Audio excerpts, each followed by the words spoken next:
الرجيم بسم الله الرحمن الرحيم وقل جاء الحق وزاق الباطل إن الباطل كان زهوقا. Population de William Civil, une fois de plus, recevez ici les élèves d'Abdul Majid, la BAM 1781. Comme chaque mercredi, c'est un plaisir de nous retrouver ici, afin de venir partager avec vous la parole d'Allah, afin de venir vous présenter la religion d'Allah, afin de venir vous présenter la lumière d'Allah. Et après un moment d'absence, alhamdulillah, c'est une joie de se retrouver afin de venir parler de ce qu'il y a de plus essentiel pour l'âme, à savoir le salut de l'être humain. Pour venir échanger sur ce qu'il y a de plus profitable sur la terre, qui n'est rien d'autre que le rappel d'Allah. Comme lui-même le dit dans le Coran, Fazakir fa'ina zikratan fa'ul mu'minin. Allah dit faites le rappel, car le rappel est profitable pour le croyant. Et en même temps, il nous amène à aller appeler par la sagesse et la bonne exhortation à ceux qui n'ont pas encore embrassé l'islam, conformément à sa parole dans la Sourate 16, le verset 125, où il dit par la sagesse et la bonne exhortation, allez appeler les gens au sentier de votre Seigneur et discuter avec eux de la meilleure des façons. Raison pour laquelle chaque mercredi, nous lançons un appel à tout le monde, quelle que soit ta position, quelle que soit ton ethnie, quelle que soit ta couleur de peau, quel que soit d'où tu viens, quelle que soit ta religion, nous t'invitons au forum, et le forum il est ouvert à tout le monde. Le but principal, c'est de partager la vérité qui sera bénéfique pour nous ici-bas et bénéfique encore pour nous dans l'au-delà. Une meilleure vie dans l'au-delà. Et c'est ce que nous venons rechercher ici. Toujours en se posant les bonnes questions. Qui est le Créateur? Qu'est-ce qu'il a révélé comme message? Qu'est-ce qu'il a donné comme marche à suivre? Et Inch'Allah, nous allons faire l'effort de pouvoir échanger sur ces sujets-là. Ces sujets qui nous seront bénéfiques ici-bas et aussi dans l'au-delà. Qui est Allah? Chaque jour on parle d'Allah. Qui est Allah? Qu'est-ce qu'il a révélé? Quel est le message qu'il a donné? Quelle est la religion qu'il a envoyée? Et quel est le prophète qu'il a envoyé afin de venir tirer l'humanité des ténèbres vers la lumière? Quel est le message central? Quel est l'essence même du message de tous les prophètes? Qu'est-ce que les prophètes ont prêché? Quel est le Dieu qu'ils ont présenté? Inch'Allah, nous allons échanger sur ces sujets-là. Tous les prophètes, tous les messagers, sans exception, ils ont tous adoré un seul Dieu qu'on appelle Allah. Allah, ce n'est pas un djoula. Allah, ce n'est pas le nom de Dieu en arabe. Mais Allah, c'est le nom du Dieu créateur des cieux et la terre dans toutes les langues. Allah, Allah ne signifie pas Dieu en français. Dieu ne signifie pas Allah en arabe. Parce que certains parfois ont l'habitude de dire que si Allah signifie Dieu, alors quel est le véritable nom d'Allah? Allah ne signifie pas Dieu. Dieu, c'est un nom commun. Tout objet qui est sujet d'adoration est un Dieu. Alors que Allah, c'est le nom propre du Créateur. Comme lui-même il le dit, Allah, point de divinité en dehors de lui. Donc, quand on dit Allah, point de divinité en dehors de lui, quel est le nom propre de la divinité? C'est Allah. Donc Allah, ce n'est pas le nom de Dieu en arabe, mais c'est le nom propre du Créateur des cieux et la terre, dans toutes les langues. Que tu sois africain, que tu sois européen, même si tu es en Chine, c'est Allah, tout le monde dit. Personne ne traduit le nom Allah dans sa langue afin de pouvoir prier. Partout où tu t'en vas, c'est Allah. Il n'a pas révélé deux religions, il n'a pas révélé trois religions. Il a révélé une seule religion. Et cette religion, c'est bel et bien Al-Islam. Si le Créateur des cieux et de la terre il est unique, c'est que la voie pour l'atteindre est forcément unique. Parce que Dieu ne peut pas être à la base du désordre sur la terre. Si Dieu envoie les différents prophètes, avec des différents messages, et que les hommes viennent se contredire sur la terre, c'est que quelque part c'est Dieu lui-même qui est à la base du désordre. Comme Dieu n'est pas un Dieu de désordre, mais un Dieu d'ordre, alors notre recherche, le but de notre présence ici, c'est de chercher à savoir quelle est cette voie-là, quelle est cette unique religion que le Dieu créateur des cieux et de la terre l'a donnée pour que les êtres humains puissent être guidés. De la même manière que celui qui a créé les appareils, il accompagne toujours son appareil d'un manuel d'utilisation pour dire, ah voilà comment on utilise le téléphone, voilà comment on utilise le micro, voilà telle chose, lorsque tu actives telle fonctionnalité, voilà ce que ça fait. Si tu fais telle chose, ça va se gâter. C'est de cette même manière. Lorsqu'il allait nous envoyer sur la terre, il ne nous a pas laissé vain. Il ne nous a pas laissé nous promener comme ça, comme des animaux. Il nous a envoyé, il nous a accompagnés aussi d'un manuel d'utilisation. Qui est quoi? Qui est Al-Qur'an. Le livre qu'il a révélé. Afin qu'on puisse s'orienter. Pour savoir ce qui est bon pour nous et ce qui est nuisible pour nous. Allah ne nous a rien interdit qui est profitable pour nous ici-bas. Tout ce qui a été interdit, c'est que quelque part c'est un mal pour toi-même. Et Allah ne nous a rien ordonné ou bien ne nous a rien obligé qui est nuisible pour nous. Si elle a été de faire quelque chose, c'est que cette chose est bénéfique pour toi. Et ce bénéfice-là, tu le récoltes ici-bas et tu le récoltes aussi dans l'au-delà. Parce que quiconque tourne le dos au message d'Allah, c'est comme tu mènes une vie de perdition. Une vie sans repère. Et c'est ce rappel-là qu'on vient faire à chaque fois. Parce que là, tu le mets à doter d'oubli. Alors là, c'est chaud partout. Tout le monde se cherche. Chacun dans ses cherchements. Comment il fait pour pouvoir subvenir à mes besoins? Ma famille à la maison. Il y a telle maladie. Il y a tel souci. Il y a des enfants. Tellement nous sommes occupés à ça, parfois il nous arrive d'oublier. Mais si nous ne faisons pas des assises, ou même nous ne sortons pas dans les rues, pour pouvoir rappeler à nos frères l'essence même de notre existence. Parce qu'elle a dit, elle a dit, est-ce que l'être humain pense qu'on l'a créé sans but? Est-ce qu'on l'a créé sans vain? Et est-ce qu'on l'a créé en vain? Parce que même les animaux sur la terre, ils ont un objectif, ils ont un but, ils ont un rôle. Il y a les animaux qu'on tue, qu'on mange. Il y a d'autres que certains utilisent pour surveiller leurs biens. D'autres utilisent d'autres pour surveiller leur fortune. Chacun utilise quelque chose. Maintenant, toi, l'être humain, qui est supérieur à toutes ces créatures-là, qui est supérieur aux animaux, aux montagnes, au soleil, tout ce que Allah a créé, Allah il a assujetti ça à l'homme. Alors, Allah vous pose la question. Allah dit, pensez-vous que lui, Allah, il nous a créé sans but. Il nous a créé en vain comme ça. Allah dit non. Allah dit qu'il nous a créé rien que pour son adoration. Adorer Allah, ce n'est pas seulement dans la prière. La prière est essentielle pour la vie du musulman, mais l'adoration ne se limite pas seulement à la prière. Tout ce que nous faisons, il y a une part d'adoration dedans. Même le travail qu'on va faire, il y a l'adoration dedans. Le fait de travailler dans ce qui est licite et de laisser ce qui est illicite, ça c'est une adoration. Parce que si tu n'as pas la crainte d'Allah, et si ce n'est pas à cause d'Allah aussi, tu ne peux pas voir quelque chose qui peut te profiter, et puis tu vas délaisser. Mais du moment où tu prends l'intention de délaisser, pour dire, Allah il a interdit ça, donc je ne fais pas ça dans mon travail, là-bas aussi tu es en train d'adorer Allah. Donc tout ce que nous faisons au quotidien, il y a l'adoration d'Allah dedans. Mais comment on peut adorer Allah si on ne connaît pas Allah aussi? Voilà le véritable problème qui nous fatigue.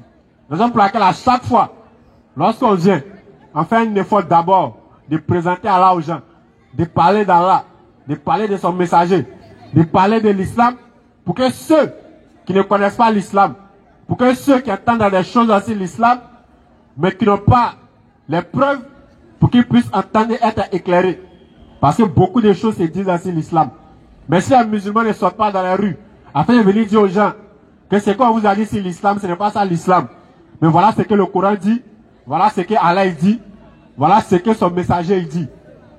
Si nous ne sortons pas, pour appeler aussi ceux qui sont dans d'autres religions, ou bien qui ont d'autres divinités, pensant être dans la vérité, Si nous ne sortons pas pour venir les interpeller, pour leur dire revenez s'ils ne vont pas, revenez à la religion de droiture, revenez à la religion qu'Allah il a révélé à ses prophètes, quelque part ça va être méchant. Parce que demain elle va te poser la question. Tu savais, mais qu'est-ce que tu as fait de cette science-là? Tu savais que l'islam était la vérité. Mais est-ce que tu es sorti pour aller dire aux gens que véritablement que l'islam est la vérité? Est-ce que tu es sorti à aller tirer tes frères en Adam à venir vers cette religion-là? Est-ce que tu es sorti à aller croiser ceux qui passent leur temps à dénigrer l'islam et à tirer les musulmans pour les amener dans d'autres religions? Est-ce que tu es sorti pour aller les confronter dans les arguments avec les écritures afin de mettre tes frères à l'abri? Parce que c'est ça le but de la dawa. D'abord, toi-même t'éduquer, toi-même te faire le rappel pour être un bon musulman, faire le rappel aussi à tes frères qui sont à côté pour qu'ils puissent appliquer la parole d'Allah et aussi aller appeler ceux aussi qui ont délaissé la voie d'Allah, ceux qui ont tourné le dos au message d'Allah, à venir aussi pratiquer cette religion-là. Et quiconque, si une personne, de par son comportement, ou bien de même par la parole, a délaissé les mauvaises choses pour revenir sur la voie d'Allah, toutes les bonnes actions que ces personnes-là vont mener, quelque part aussi tu n'as pas de récompense. Parce que c'est grâce à toi que ces personnes-là ont délaissé le mauvais. De cette même manière aussi, tous ceux qui vont pousser les gens à tourner le dos au message d'Allah, que ce soit par les paroles, ou bien c'est toi ton comportement qui a fait fuir les gens de l'islam, ou bien c'est toi qui as enseigné des choses qui sont contraires aux gens, contraires à l'islam aux gens. À chaque fois que ces gens-là vont faire ces mauvaises choses-là, toi aussi tu auras ta part de châtiment de là. Mais si on ne sort pas pour venir avertir les gens, pour venir interpeller les gens sur ça, comment est-ce que les gens vont savoir? Parfois même d'autres savent. Mais les réalités de la vie, souvent ça fait qu'on oublie. Souvent même il y a d'autres maintenant, c'est chaud, même ils oublient parfois qu'il est musulman. C'est quand ils viennent nous dire, moi-même j'avais oublié. Souvent il sait que c'est pas bon. Mais il tombe dedans. C'est à travers les rappels que celui-là aussi se rend compte que ce qu'il fait n'est pas bon. Et puis il se retourne sur ses pas. Voici le but de notre présence sur le terrain. Appelez tout le monde. Tous ceux qui ont délaissé l'adoration d'Allah, le véritable Dieu, créateur des cieux et la terre, et s'est tourné vers d'autres divinités, nous venons vous appeler. Nous venons vous interpeller. Nous venons vous réveiller. Nous venons éveiller votre conscience à revenir vers la voie prophétique, à revenir vers la voie de droiture, à revenir sur la voie qui mène au paradis. Et cette voie-là n'est rien d'autre que l'islam. Chaque jour nous le disons, et chaque jour nous allons le répéter. L'islam n'est rien d'autre que la paix, qui vient directement de l'un des attributs du Créateur qui est As-Salam, la paix. Dans le musulman, c'est qui? C'est celui qui procure la paix partout où il se trouve. Si on vous a dit autre chose, que ça, c'est l'islam, sachez que ce n'est pas ça l'islam. Si on vous a dit que l'islam c'est une religion de violence, on vous a trompé. En islam, c'est la paix.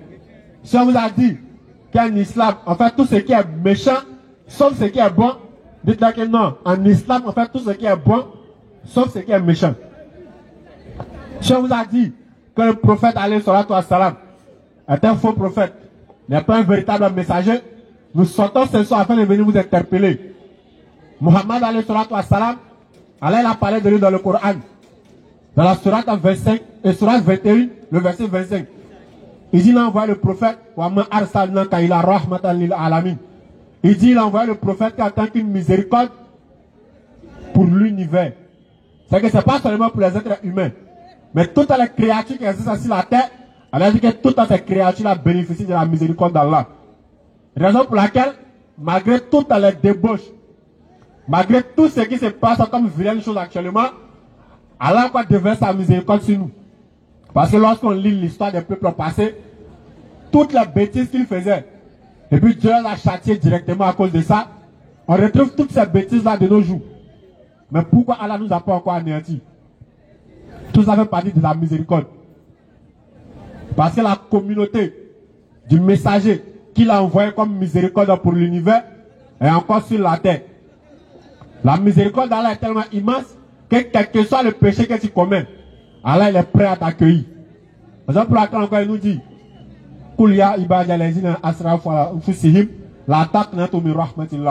Allah dit que ceux qui ont commis des excès en leur miséricorde, ceux qui ont commis des excès en leur propre détriment, de ne pas désespérer de lui à sa miséricorde. Quel que soit le péché que tu as commis, Allah dit que du moment où tu as entendu ce message, tu as l'occasion encore de te repentir.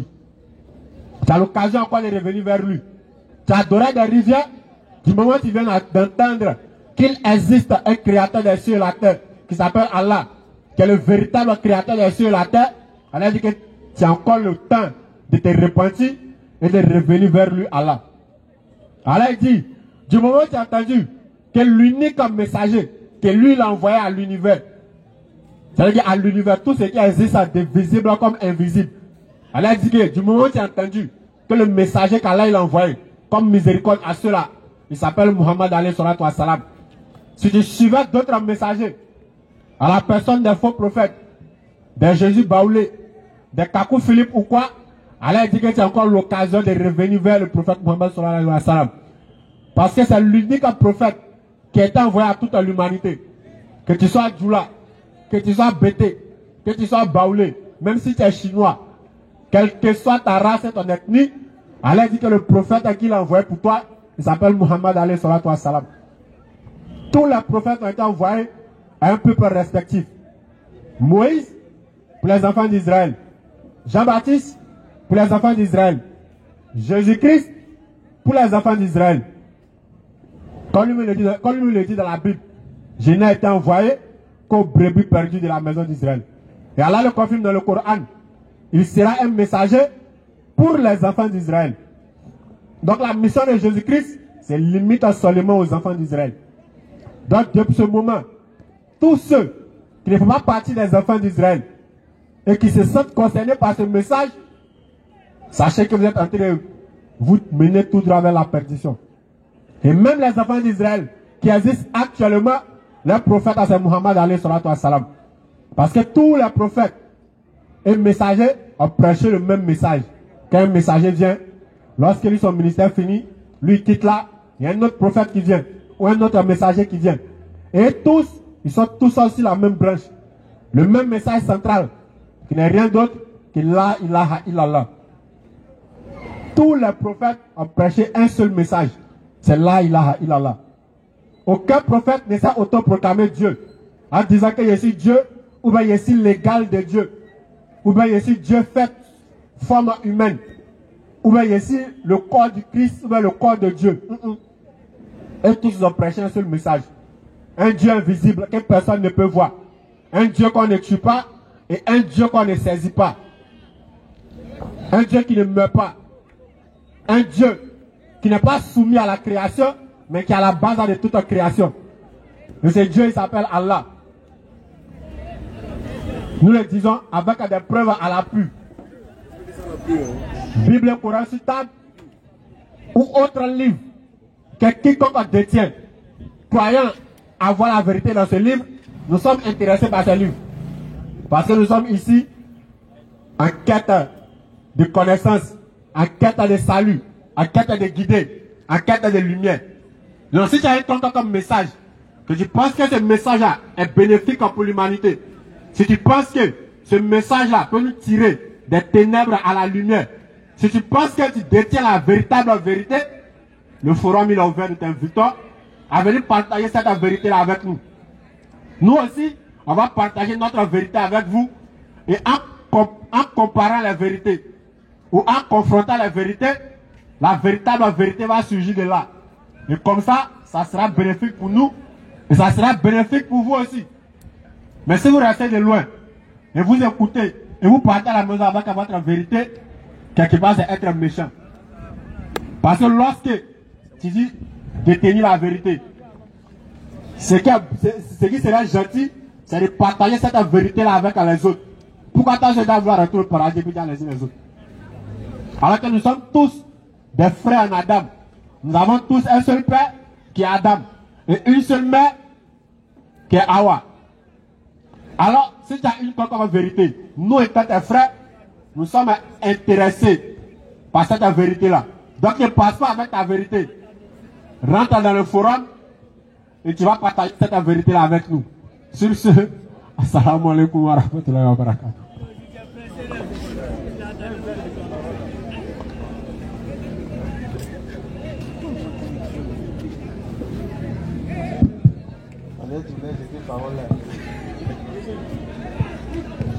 Assalamu alaikum wa rahmatullahi wa barakatuh. Wa alaikum salam wa rahmatullahi wa barakatuh. أعوذ بكلمات الله التامة من شر ما خلق.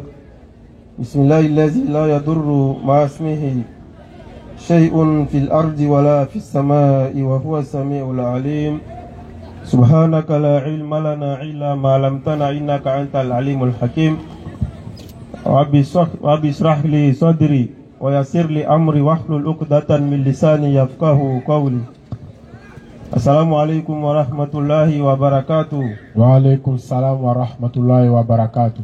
La gloire et la louange tout entière appartiennent à Allah subhanahu wa ta'ala, le Seigneur des mondes.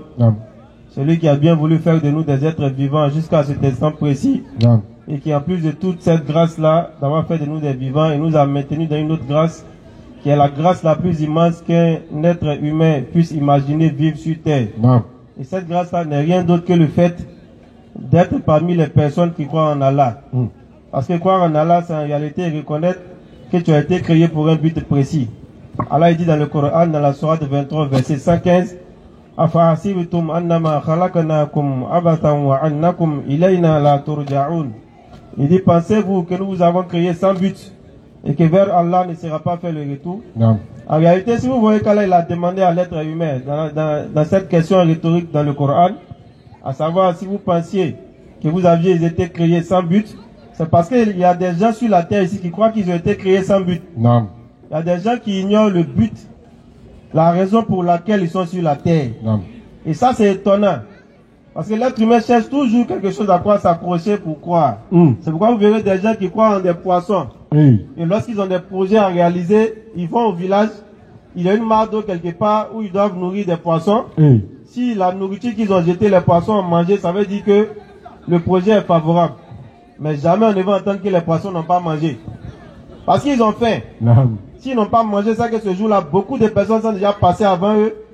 Ils ont déjà donné de la nourriture. Du coup, ils sont rassasiés, ils ne vont pas manger. C'est aussi simple que ça. Parce que là, il a mis en nous quelque chose de très très grand que les autres créatures n'ont pas. Et cette chose-là, c'est laquelle Allah dit, et par l'âme, et celui qui l'a harmonieusement façonné. Les deux choses qui constituent le libre arbitre, la faculté de pouvoir choisir entre le bien et le mal sciemment.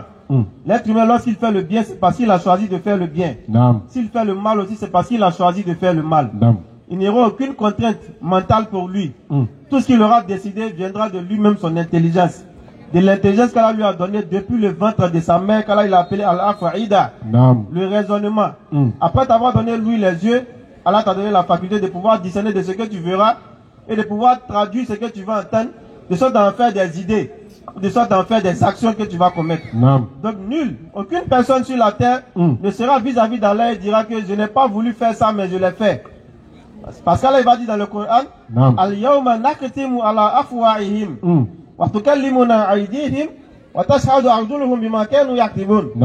Il dit ce jour-là, nous allons sceller leur bouche. Et nous allons empêcher, n'est-ce pas, l'être humain de mentir en scellant sa bouche. Et qui aura la parole, ce sera bien sûr les mains.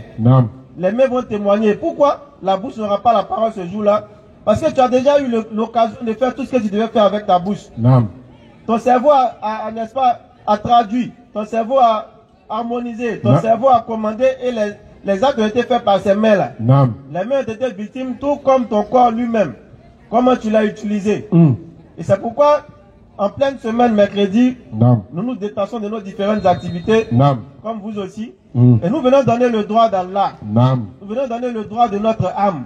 Parce que tel que la nourriture est pour l'âme et pour le corps, pardon, ce qui lui permet de vivre, ce qui lui permet de se développer, ce qui lui permet de subsister, c'est de la même manière la parole d'Allah est ce qui permet à l'âme et à ce qui fait vivre l'âme, à savoir la foi, de pouvoir subsister. C'est pourquoi il dira, voilà, zikrullahi akbar. Se rappeler d'Allah, pardon, le rappel d'Allah, est ce qu'il y a de plus grand, est ce qu'il y a d'immense. Parce que wallahi, sans le fait de se rappeler Allah, le monde allait sombrer dans le libertinage absolu. Aujourd'hui, les hommes se déguisent en femmes. Et ce n'est pas qu'un déguisement. Les hommes prennent la place des femmes. Ce que les femmes sont censées faire, les hommes le font aujourd'hui. Subhanallah. Ce qu'on ne pouvait imaginer auparavant. Parce que c'est la bassesse morale totale. Il n'y a pas d'argument pour justifier ça. C'est pas plaisir, on doit chercher dans ça là. C'est quoi? Toi, garçon, tu deviens femme. Et de cette même manière, l'homme, n'est-ce pas, il s'est soumis à ce à quoi Allah l'a soumis. Comme je le disais tantôt, au travers du cirque. Alors que, chers frères et sœurs, nous sommes sur la terre, c'est pour un but précis. C'est pourquoi on doit s'arracher de nos activités pour venir se rappeler de ce qu'on est en train de dire. Pourquoi? Parce que le fait de la dire, alayhi salatu wa salam, kun fi dunya ka'annaka gharib. Voilà la parole sur laquelle nous devons tous nous appuyer pour, n'est-ce pas, effectuer nos actions. Soit dans cette vie, ici-bas, comme un voyageur. Et à la comparaison du voyageur, on le dit, le voyageur, qu'est-ce qu'il fait lorsqu'il est en escale dans une ville? Est-ce qu'il se permet de construire une bâtisse? C'est-à-dire que moi je suis là, je vais à Boaké, ou n'est-ce pas à Korogo, je fais escale à Boaké. Est-ce qu'étant à Boaké, il va me permettre d'aller acheter briques ciment pour dire que je dois construire une maison à Boaké? Alors que Boaké c'est ma route. C'est comme ça que nous devons être dans ce bas monde, dans cette vie. Kun fi dunya ka'annaka gharib. Soit dans ce bas monde comme quelqu'un qui est de passage, comme quelqu'un qui est un voyageur. Parce qu'en réalité, tu es véritablement un voyageur dans cette vie. Tu n'es pas là pour rester. Quelle que soit la richesse que tu as, à partir de 100 ans, il t'a demandé un tourou. Il t'a demandé un fini quoi. Tu dépends des gens. Quelle que soit la force que tu avais quand tu avais 19-20 ans, à partir d'un certain âge, tu dépends de l'autre. Ce que tu pouvais faire lorsque tu étais dans la fleur de l'âge, tu ne pourras plus faire ça lorsque tu seras, n'est-ce pas, dans le troisième âge. Alors c'est cette vie-là que nous devons, n'est-ce pas, utiliser, mettre en avant, de sorte à mettre en péril la vie de l'au-delà. En